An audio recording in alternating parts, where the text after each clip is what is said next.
Thank you for having me. I'm very excited. Yeah.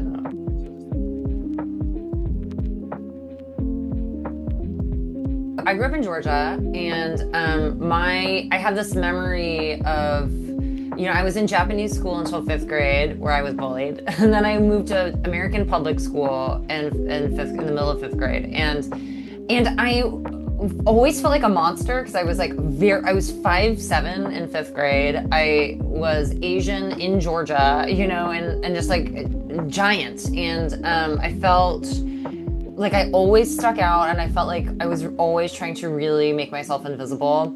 And I remember this one time that my mom, we had MSG in the house, and she opened the cabinet, and there was like a little bit of shame. I felt like it almost felt, because she thought that she wasn't sure also whether it was bad for you or not. And the moment that she kind of like put it back in the cabinet in a way that felt slightly shameful, I was like, oh, that's how I feel.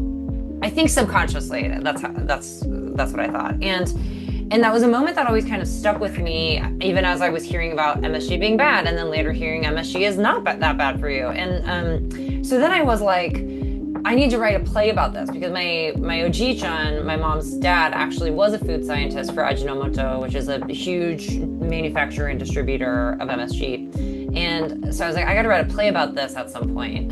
So I was in my first year of grad school, and then COVID hit, and my mother-in-law passed away like right at the beginning of COVID, and we were in a huge amount of grief, me and my husband. And we were living in her home, packing up her stuff, and everything just felt so sad. It felt like our industry was over. We were going through this moment of grief. And I wanted to write this play about MSG, and I was like, maybe this is the time to think about like family legacy a little bit. But because we were in such a sad place, I was like, all I know is that for me to get through this moment, I just need to laugh. I need a play that is going to feel like an escape, and that I can sit in front of the laptop and try to make myself laugh as I'm writing it. And that's how this play was written.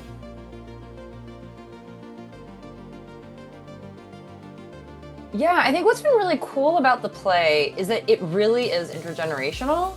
I think that it's a great first play if you're trying to bring someone to the theater who thinks that it's not for them, who thinks that it's really exclusive.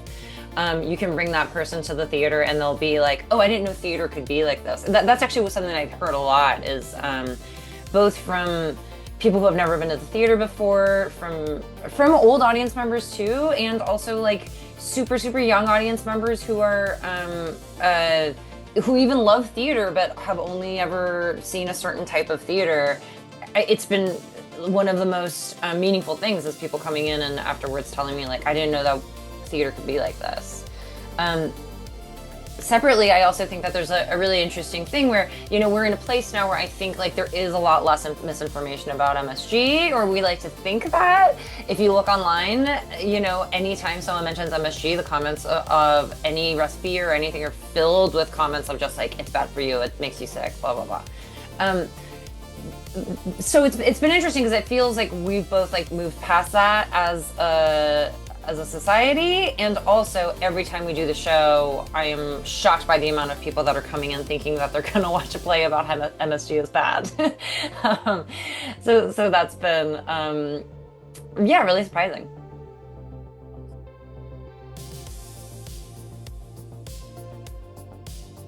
One of the reasons I'm so excited about these two plays happening at the same time is that they are so wildly different from each other. And it feels like I'm letting people get a little peek into my brain a little bit, because Exotic Deadly is it's a coming of age play. It's a straight comedy, and it's fast, and we are switching locations sometimes like 3 times on a page. Hell's Canyon is a horror play, and it is, probably maybe like 3 long scenes altogether if you really look at it. And it takes your time. It's a slow burn. It lives in discomfort. And so I think these two plays are just like couldn't be more different from each other and represent really opposite sides of me. So I'm just really excited to share that.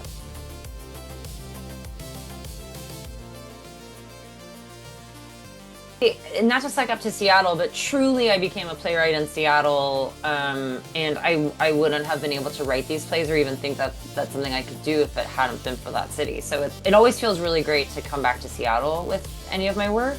What I'm learning is that we are in a place right now where, you know, some of my plays really deal with Asian identity, like Exotic Deadly, Hell's Canyon, I would actually say too, in many ways.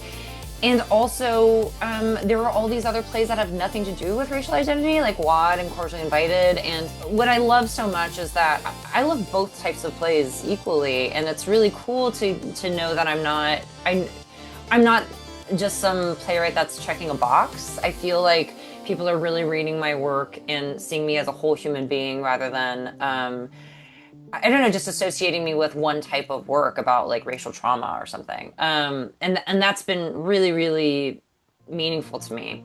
I think what's been really cool is, you know, I grew up in Georgia. I went to school in New York. I moved to Seattle and was there for 7 years. I moved down to Southern California. And I feel like I've had these lives all in different corners of the country and I feel like what I'm learning is seeing these shows being done kind of in all these different regions now. You know, we're in a place that does feel really divisive in our country, and also there are ways in which we are so unified. We are interested in the same stories, we are interested in the same messaging, and we are and also people like take different things from those plays depending on the region. But there's something really nice about knowing that you can be a connector, actually, of like someone can see this play in one place and see it in another, and those folks I'm actually unifying people in completely different locations by writing a play. Like, that's the coolest thing in the world.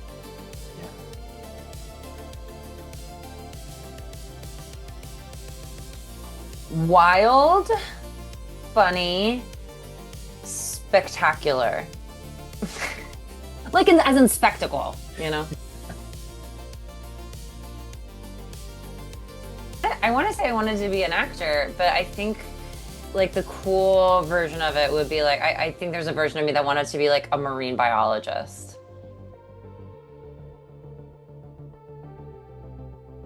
Oh, maybe I go to Woodstock.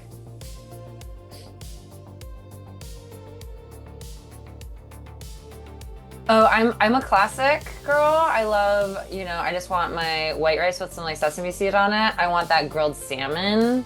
I love when there's like asparagus with like a little like of the Kewpie Japanese mayo on the side. And I love those little wiener sausages. Any combo of that, maybe with some cherry tomatoes for balance. We're good. I was just talking about this 30 minutes ago. 1999, She's All That. Best movie in the world.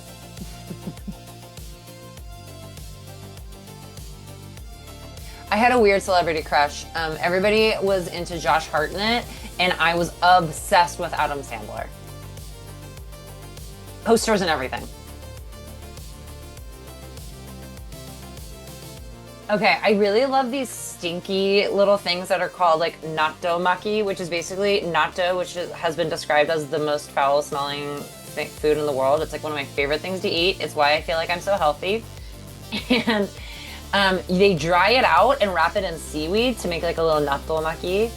It's my favorite. And no one else likes it, which means I get to hoard it all. I'm really being vulnerable here. I've been watching a show called Detective Conan / there's an American version for an English sub that they did for a little bit called Case Closed. But Detective Conan, I have been watching for decades. I have been watching it since I was a kid, reading it since I was a kid, and it's still going on. It's a show about a kid who is like a high school student who is shrunk down to like a child size, but he's a detective and solves like murders. And he has been, they have said this show has been going on for like, again, decades, and according to the show, not even a year has passed, which is so disrespectful. That's one of my favorites. I would also say Hunter x Hunter is one of my favorites. And I'm also a Dragon Ball girly. Yeah, I mean, I wrote on this TV show called Margot's Got Money Troubles that'll come out on Apple next year. And I've been working on a couple of my own features, some horror, some thriller-y stuff. On the theater side, I have, yeah, after this year, next year, I'll be at Oregon Shakespeare Festival with You're Cordially Invited to the End of the World. And we'll be doing the Bruce Lee play Young Dragon at Seattle Children's Theater and the Kennedy Center. And I have some new commissions coming up. I'm going to finish up a play for Manhattan Theater Club about nuclear power, and writing some new plays for the Signature Theater in DC about strippers doing Shakespeare. And writing some new stuff for Atlantic Theater Company and South Coast Rep. It should be a really fruitful year of writing and writing and writing. It's a lot, but I'm, booked and blessed. Exotic Deadly is, it does follow a 14-year-old gal in 1999, meaning that it is bring your 14-year-olds to play. It is very, we call this nice core. It is very well-meaning. Everybody is really well-intentioned. The antagonists, there are some antagonists, but for the most part, it's a battle between you and yourself. And but it's also a period piece. It's such a throwback to to some of the movies and shows that I love the most. It's very much Wayne's World, Saved by the Bell, Bill and Ted. I've often told actresses who are playing the lead role to think about Lizzie McGuire. But it's a straight comedy. It'll make you laugh. Bring your kids, bring your grandparents, bring your friend who has never seen a play before. This is the play to take them to.